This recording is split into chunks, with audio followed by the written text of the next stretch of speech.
Age pension. Stop leaving this one box unchecked. It's costing you $400 a month. There is a single box on a Centrelink form that the average retiree fills out once, never looks at again, and never questions. And for hundreds of thousands of Australians of pension age, that unchecked box, or that incorrectly filled in box, is quietly reducing their payment by $200, $300, or in many cases more than $400 every single month.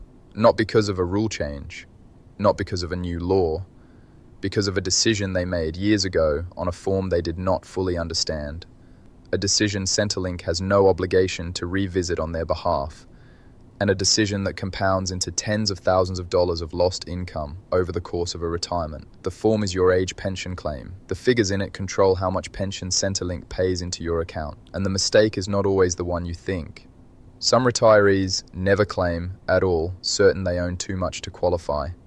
Others are being paid on figures they set years ago that have no relationship to what they actually own today. And a smaller but significant group is leaving extra payments unclaimed that they do not even know exist.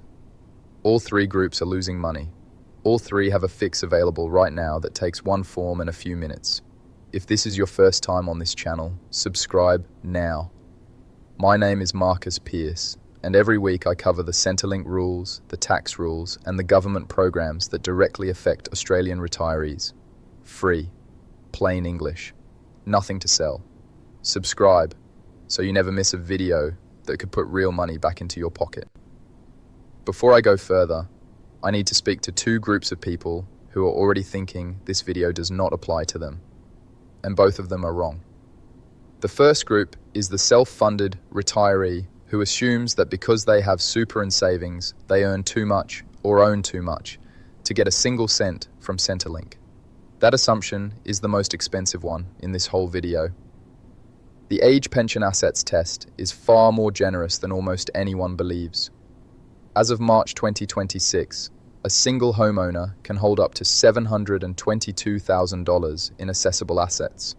And that is on top of the family home, which does not count at all, and still receive a part age pension. For a homeowner couple, that cutoff is over $1 million.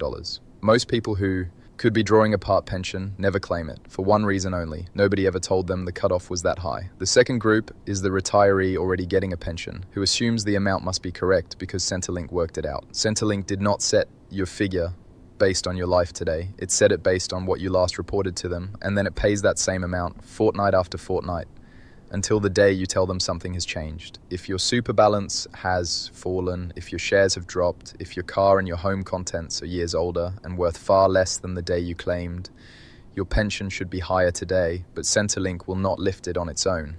Both groups have a version of the same problem. Both groups have the same fix. Stay with me.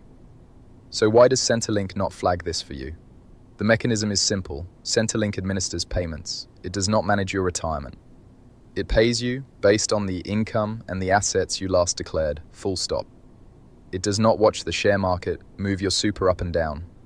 It does not know your car is another 5 years older. It does not know the value of your household contents has quietly fallen by half. It executes your last instruction, and the incentive to ring you up and tell you that you are now owed more simply does not exist.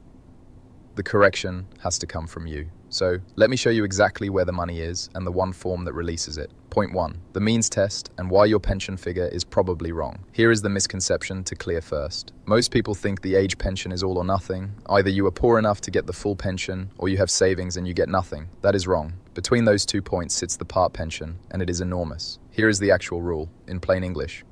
Centrelink runs 2 separate tests, an income test and an assets test. It works out your pension under each one, and it pays you whichever produces the lower amount. On the assets test, a single homeowner gets the full pension up to $321,500 in assessable assets, and a part pension all the way up to $722,000. For a homeowner couple, the full pension threshold is $481,500, and the part pension runs out past $1 million.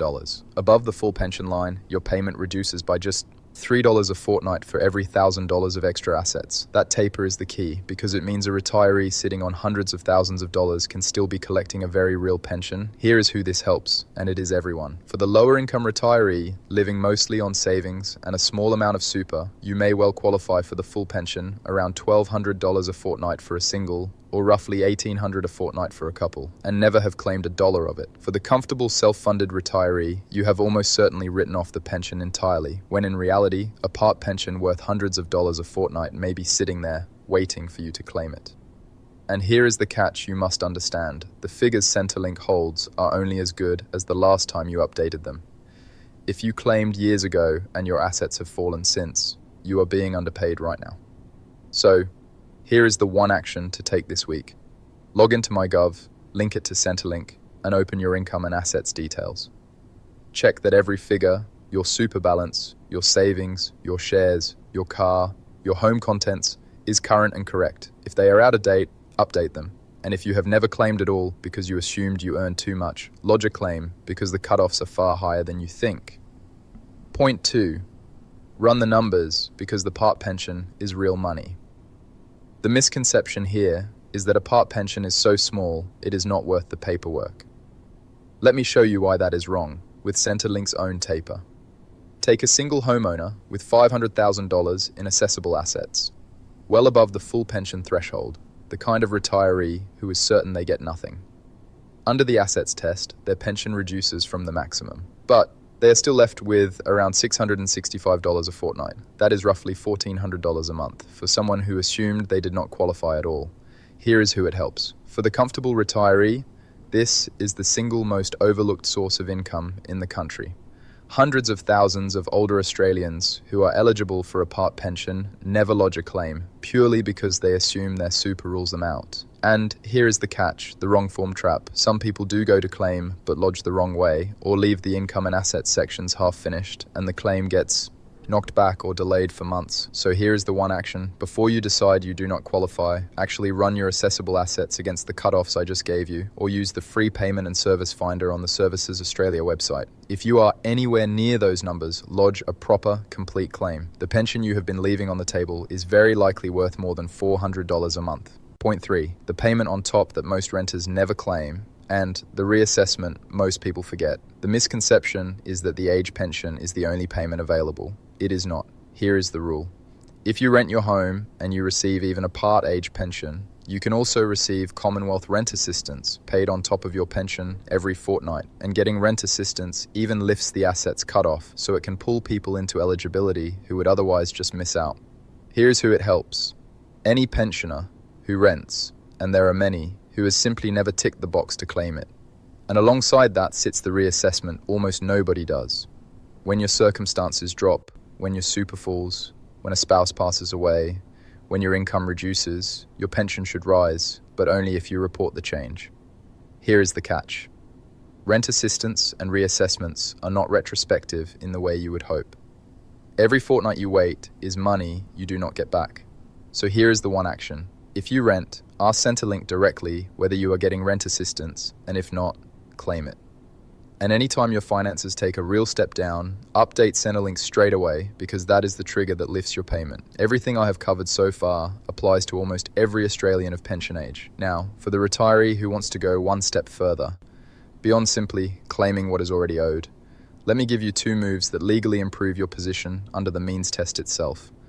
The first is the work bonus. A lot of older Australians want to do a little paid work, but are terrified it will cost them their pension. The work bonus exists exactly for this. It lets pensioners earn a meaningful amount of employment income each fortnight before any of it counts in the income test, and unused amounts build up in a bank you can draw on later. Many pensioners turn down work or hide it because nobody ever explained that this buffer exists. The second is understanding what actually counts. Your family home is completely exempt from the assets test, no matter what it is worth. That means money spent maintaining or improving the home you live in moves out of your assessable assets, and certain other holdings, like a prepaid funeral or a funeral bond up to the set limit, are exempt too. Used sensibly and within the rules, this can lift the part pension you are entitled to. These are not loopholes. They are the rules, working the way they were designed to for the people who understand them.